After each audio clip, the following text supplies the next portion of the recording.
Hello, ചായൻ്റെ കൂടെയും ചോറിൻ്റെ കൂടെയും കഴിക്കാൻ പറ്റിയതാണ് കേട്ടോ ഉണ്ടാക്കുന്നത്. വഴുതന ഗ്യാസ് സ്റ്റൗവിൽ വെച്ച് ഇങ്ങനെ ചുട്ടെടുക്കാം കേട്ടോ. വലിയ 3 വഴുതനങ്ങയാണ് ഞാൻ ചുട്ടെടുക്കുന്നത്. ഗ്യാസ് ലോ ഫ്ലെയിമിൽ വെച്ച് തിരിച്ചും മറിച്ചും ചുട്ടെടുക്കാം. ശേഷം ഇതുപോലെ ഇതിൻ്റെ തൊലിയൊക്കെ ഒന്ന് പൊളിച്ചെടുക്കാം. ഇനി ഇതൊന്ന് കഴുകിയെടുത്തതിന് ശേഷം കട്ടിംഗ് ബോർഡിൽ വെച്ച് നല്ല തിന്നായിട്ട് കട്ട് ചെയ്തെടുക്കാം. ഇനി ഇത് നമുക്ക് ഫ്രൈ ചെയ്തെടുക്കാൻ വേണ്ടിയുള്ള മസാല തയ്യാറാക്കാം. 1/4 ടീസ്പൂൺ മഞ്ഞൾപ്പൊടി, 1 ടീസ്പൂൺ മുളക് പൊടി, 1/2 ടേബിൾ സ്പൂൺ ഉപ്പ്, 1 ടേബിൾ സ്പൂൺ വെള്ളം എന്നിവ ചേർത്ത് നന്നായി മിക്സ് ചെയ്തെടുക്കാം. ശേഷം കഷ്ണം മുറിച്ച് വെച്ച വഴുതന ഓരോന്നെടുത്ത് മസാല തേച്ച് പിടിപ്പിച്ച് കൊടുക്കാം. മുഴുവനും മസാല തേച്ച് പിടിപ്പിച്ചതിനു ശേഷം ഒരു ഫ്രൈ പാൻ ഗ്യാസ് അടുപ്പിൽ വെച്ച് നന്നായി ചൂടായി വരുമ്പോൾ അതിലേക്ക് 2 ടേബിൾ സ്പൂൺ വെളിച്ചെണ്ണ ഒഴിച്ചു കൊടുക്കാം. ഓയിൽ നന്നായി ചൂടായതിനു ശേഷം ഇതെല്ലാം ഇട്ട് കൊടുക്കാം.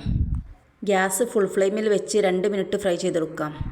2 മിനിറ്റിന് ശേഷം മറിച്ചിട്ട് മറ്റേ സൈഡും വേവിച്ചെടുക്കാം. ഇനി ഒരു പാത്രത്തിലേക്ക് കോരിയെടുക്കാം. എല്ലാവരും ഉണ്ടാക്കി നോക്കിയിട്ട് നിങ്ങളുടെ അഭിപ്രായം കമൻ്റായിട്ട് അറിയിക്കണേ. ലൈക്ക്, ഷെയർ, സബ്സ്ക്രൈബ് ചെയ്യാൻ മറക്കരുതേ.